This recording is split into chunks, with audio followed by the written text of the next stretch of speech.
श्री कृष्ण तुम्हारी मजबूरी भी है और तुम्हारी जरूरी भी है, ऑप्शनल सब्जेक्ट नहीं है।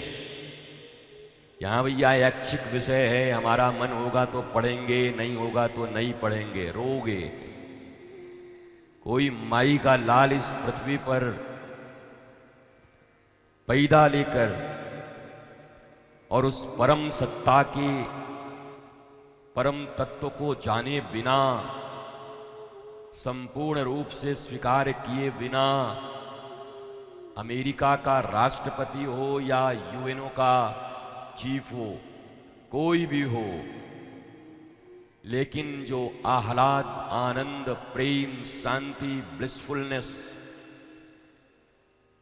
एंडलेस हैप्पीनेस, इटर्नल ब्लिसफुलनेस, ये तभी मिलेगा जब श्री कृष्ण तत्व को जानकर और श्री कृष्ण तत्व में समर्पित होने की भावना तुम्हारे भीतर आ जाएगी। चाहे तो राम कहो, कृष्ण कहो, राधा कहो, सीता कहो, दुर्गा कहो, काली कहो, शक्ति कहो, निराकार कहो, साकार कहो, अनंत प्रकार कहो, कोई कंफ्यूजन नहीं है, कोई चिंता का विषय नहीं है। कहते क्या हो, नाम क्या रखते हो, इससे कोई फर्क नहीं पड़ता।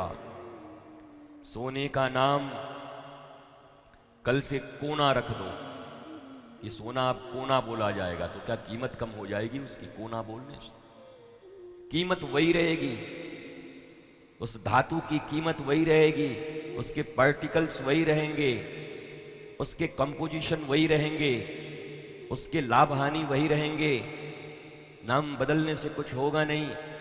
वैसे ही श्री कृष्ण तो परमात्मा है, और जब गर्गाचार्य जी नाम रखते हैं भगवान कृष्ण का, तो यशोदा से कहते हैं कि भैया, अरे ओ मेरी मैया, इस पूरे ब्रह्मांड में तेरो लाला को नाम रखने वाले कोई जन्म ना लियो अभी। इतने नाम हैं इसके कि कौन रख पाएगा। ये है भी अनंत और इसके नाम भी अनंत हैं। केवल कृष्ण ही नहीं है, केवल गोपाल नहीं है, नंदलाल नहीं है, मनमोहन नहीं है, बांके बिहारी नहीं है। अरे 5 से 10,000 ठाकुर तो हमारे वृंदावन में है अलग अलग नाम से। 10,000 कम से कम, बताओ महाराज, 10,000 ठाकुर जी हैं हमारे वृंदावन में अलग अलग नाम से। तो हमारी अज्ञता जो है, यह इस बात का प्रमाण नहीं है कि कृष्ण इतने ही छोटे हैं या कृष्ण इतने ही हैं। महाराज जी, हमको भगवान का एक बात अच्छा नहीं लगा, सीता जी को क्यों छोड़ दिए? अरे चम्मच, अपना काम करो। भगवान राम के चरित्र से पहले तो ये प्रणाम करो भगवान राम को कि तुम्हारे जैसा पति मिल जाए हमको कभी जिंदगी में, कि समुद्र पे भी पुल बांध के आ जाए। और समुद्र कौन कहे, तालाब के उस पार चली जाओगी, पति खुश होकर के कहेगा मर जाए उधर ही दूसरी शादी कर लूं मैं। तुम्हारी तो ये हालत है। अब तुम आए हो राम का कल्पना करने।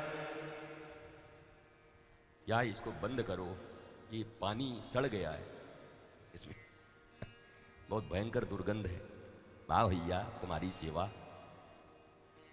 कमाल कर रहे हो। आज बकासुर का वध है। बगुला की तरह जो लोग ध्यान लगा लगा के भगत बने हुए हैं, उनका ही वध है आज। आज भगवान बकासुर का वध करेंगे। ये बगुला रूपी दुनिया में देखे हो, बगुला को नजदीक में खड़ा होता है एक टांग पर, बिल्कुल ऐसे करके, आंख ऐसे पटपटा के, कोई देखे तो दंडवत हो जाए, महाराज आपके ऐसा साधक कोई नहीं है। बगुला कभी गहरे पानी में नहीं रहता, छिछले पानी में ही रहता है। मछलियां नजर आए, एक एक करके आती जाएं, और टक से प्रणाम वो करते हैं, उठा करके गप लाइन लगाए दर्शन का। तो एक मछली ने दूसरी मछली से पूछा, बहन यहाँ दर्शन करने जाते तो सब हैं, आता कोई नहीं? तो बगुला से पूछे, महाराज जी जाते कहाँ हैं सब? बोला, गीता का ज्ञान तुमको नहीं है? एक बार जो मेरी शरण में आ जाता है वो पूर्ण जन्म मरण से मुक्त हो जाता है। महाराज खा गए हो, कह रहे हो जन्म मरण से। ऐसे बगुला भी यहाँ बैठे हुए भारतवर्ष में और दुनिया में बगुलों की भी कमी नहीं है महाराज।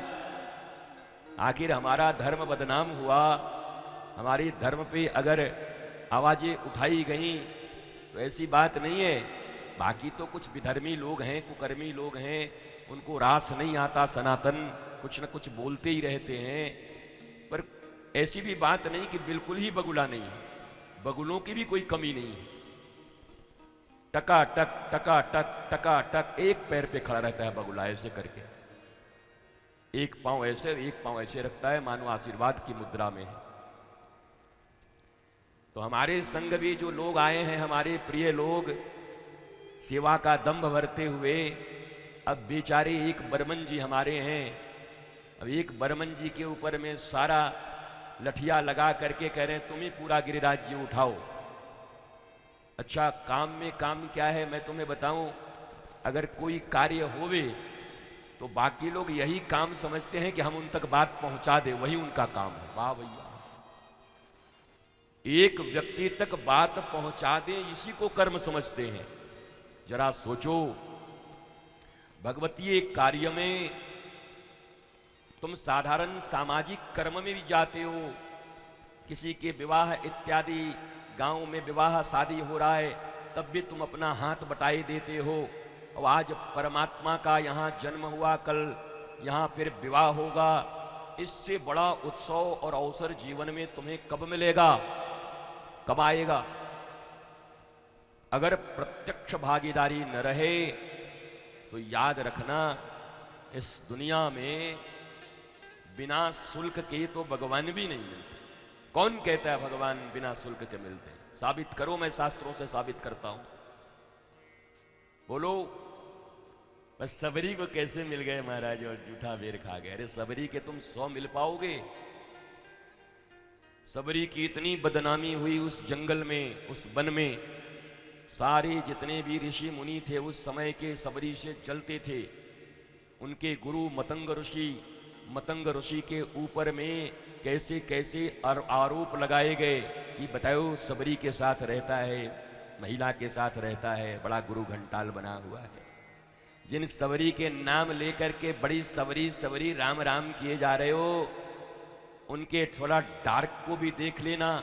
उस समय के उपस्थित लोगों के हृदय में उनके प्रति कैसी धारणा थी,